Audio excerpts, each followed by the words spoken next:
মৰিয়নিত এটা ব্যক্তিগত তৈলখাদ্যৰ বিৰুদ্ধে ওলাই আহিল কেইবাখনো গাঁৱৰ ৰাইজ।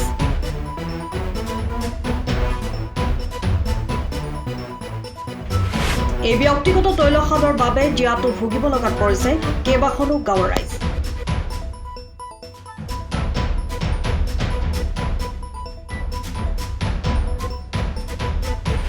চৌব্বিছ ঘণ্টাৰ ভিতৰত ৰাইজৰ সমস্যা সমাধান নকৰিলে তৈলখাদত তলা মৰাৰ হুংকাৰ। বেদান্ত গ্ৰুপ নামৰ এটা ব্যক্তিগত কোম্পানীৰ বিৰুদ্ধে অভিযোগ উত্থাপিত কৰিছে কেইবাখনো গাঁৱৰ ৰাইজে। আচলতে 5 মাহ পূৰ্বে এই কোম্পানীটোৱে মৰিয়নি নকছাৰীৰ মাইবেলিয়া অঞ্চলত প্ৰাকৃতিক গেছ আৰু তৈল খনন কাৰ্য আৰম্ভ কৰিছিল। আৰু এই তৈলখাদৰ বাবে এতিয়া মাইবেলিয়া গাঁৱকে ধৰি আগচমুৱা, পাঁচচমুৱা, মৰাণ গাঁও আদি কেইবাখনো গাঁৱৰ ৰাইজে দুৰ্ভোগ ভুগিবলগীয়া হৈছে। কাৰণ এই তৈলখাদৰ পৰা এৰি দিয়া কেমিকেলযুক্ত পানী বৃহত্তৰ অঞ্চলটোৰ ৰাইজৰ পুখুৰীত সোমোৱাৰ বাবে ৰাইজে খোৱাপানীৰ সমস্যাৰ সন্মুখীন হোৱাৰ উপৰিও চৰ্মৰোগত ভুগিবলগীয়া হৈছে। ইয়াৰ উপৰিও খেতি পথাৰ নষ্টকে ধৰি বিভিন্ন সমস্যাৰ সন্মুখীন হ'বলগীয়া হৈছে গাঁৱৰ ৰাইজ।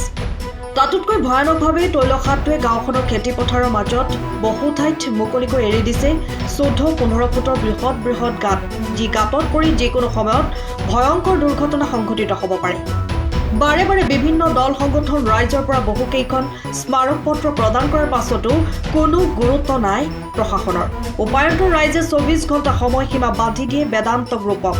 এই সময়ৰ ভিতৰত যদিহে ৰাইজৰ সমস্যা সমাধান নকৰে তেন্তে গাঁৱৰ ৰাইজে তৈলখাদত তলা মাৰি দিব বুলি হুংকাৰ প্ৰদান কৰিছে। সময় ধৰি আচলতে নকছাৰী এই অঞ্চলত আচলতে খনন কাৰ্য চলাই আছে বেদান্ত নামৰ এটা কোম্পানীয়ে।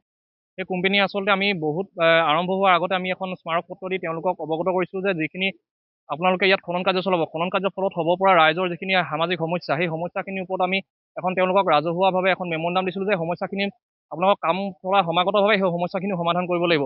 কিন্তু দীৰ্ঘদিনীয়া সময় এটা তেওঁলোকে 3 মাহ ধৰি তেওঁলোকে সেই স্মাৰক পত্ৰখনৰ তেওঁলোকে আচলতে উত্তৰ দিবলৈ তেওঁলোকে সময় নাপালে। তেওঁলোকে আমাক ফোনযোগে জনায়, কিন্তু আমাক আচলতে আলোচনাত তেওঁলোকে বহিবলৈ তেওঁলোকৰ সঁহাৰি নাই, তেওঁলোকৰ সময় নাই। আজি তাৰ পৰিপ্ৰেক্ষিতত কি হৈছে, আজি তেওঁলোকৰ যি ৰাসায়নিক দ্ৰব্য, সেই ৰাসায়নিক দ্ৰব্য মুক্তভাৱে আচলতে এই পথাৰত, খেতি পথাৰত তেওঁলোকে আচলতে মুক্তভাৱে বিচৰণ কৰি দিছে, মুক্তভাৱে উলিয়াই পেলাই দিছে। তাৰ পৰিপ্ৰেক্ষিতত হৈছে ওচৰৰ গাঁৱৰ ৰাইজৰ যিসকল খেতি পথাৰ আছে, খেতি পথাৰটো নষ্ট হৈছে। তাৰ সমান্তৰালভাৱে আচলতে যিসকল তেওঁলোকে পুখুৰী, ফিচাৰী, তেওঁলোকৰ মীন পালন কৰি থাকে, তেওঁলোকে মীন পালন কৰিব পৰা নাই, তেওঁলোকৰ মাছ মৰিছে। তাৰ লগে লগে তেওঁলোকৰ খোৱা পানীৰ যি সমস্যা, সেই সমস্যাও তেওঁলোকে আজি ভুগিবলগীয়া আছে। আচলতে খাবলৈ তেওঁলোকৰ ভাল পানী নাই, গা ধুবলৈ ভাল পানী নাই। সেই সমস্যাখিনি আচলতে অৱগত কৰিলে, আৰু সেই অৱগত কৰাৰ পাছত আমি আচলতে আজি তেওঁলোকৰ কৰ্তৃপক্ষৰ লগত যোগাযোগ কৰিবলৈ আহিলোঁ। তেওঁলোকে আচলতে আমাক আজিও আশ্বস্ত কৰিব পৰা নাই যে তেওঁলোকে আচলতে এই সমস্যাখিনি কেনেধৰণে সমাধান কৰিব। গতিকে তাৰ পৰিপ্ৰেক্ষিতত আমি আজি এই কথাখিনি তেওঁলোকক অৱগত কৰিবলৈ আহিলোঁ।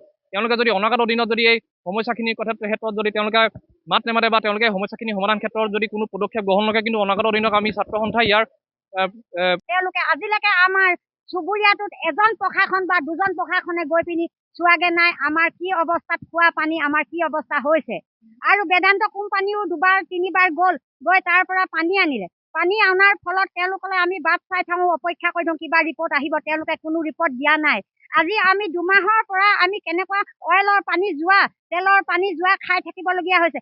আমাৰ কোনো চৰকাৰী সুবিধা নাই। আমাৰ যিডোখৰ নকছাৰী এৰিয়া, সেই চৰকাৰী সুবিধা নোহোৱাৰ দুখত আজি আমি সকলোৱে খোৱা পানী খাইছোঁ, আজি তেলৰ পানী খাইছোঁ। গতিকে আজি মই সকলো চেনেলক ধন্যবাদ জনাইছোঁ, আপোনালোক আমাৰ কাষত আগবাঢ়ি অহাৰ বাবে। আৰু মই বেদান্ত কোম্পানীকো কৈছোঁ, যদিহে আজিৰ পৰা আপোনালোকে আমাৰ খোৱা পানী আৰু বস্তু মৰা সুব্যৱস্থা নলয়, শব্দৰ কাৰণে যদি আমাৰ পঢ়া ল'ৰা ছোৱালী সুব্যৱস্থা নয়, তেতিয়াহ'লে আমাৰ বেলেগ ব্যৱস্থা লোৱা হ'ব। আমি মহিলা পুৰুষ আহি আমি তলা লগাই দিম, কোনো কোম্পানীলৈ আমি নকৰোঁ। আমাক 2 টকা পইচাত আমি কোনো বিক্ৰী হোৱা মানুহ নহয়, কাৰণ আমি গাঁৱলীয়া মানুহ। আমাৰ দিনে কৰোঁ দিনে খাওঁ। সেই পুখুৰীত আমি মাছ দিয়াওঁ, আজি সেই মাছ উটি গ'ল, কিন্তু সেই উত্তৰ বিচাৰি আমি কেইবাবাৰো আহিলোঁ, তেওঁলোকে আমাক দিয়া নাই। গতিকে আমি আজিৰ পৰা নাহোঁ। গতিকে যদি আমাক সুব্যৱস্থা আজিৰ পৰা নকৰে, আমি লগে লগে কাইলৈ পুৱাই আহি আমি তলা লগাম। আমি মহিলা পুৰুষ সকলো ওলাই আহিম একতা হৈ, আৰু আমি পুলিচ প্ৰশাসনলৈ কাৰো ভয় নকৰোঁ। শেষত আমাৰ মহিলা পুৰুষ আগচমুৱা গাঁৱৰ সকলো সদস্যই আমি জয় আখম বুলি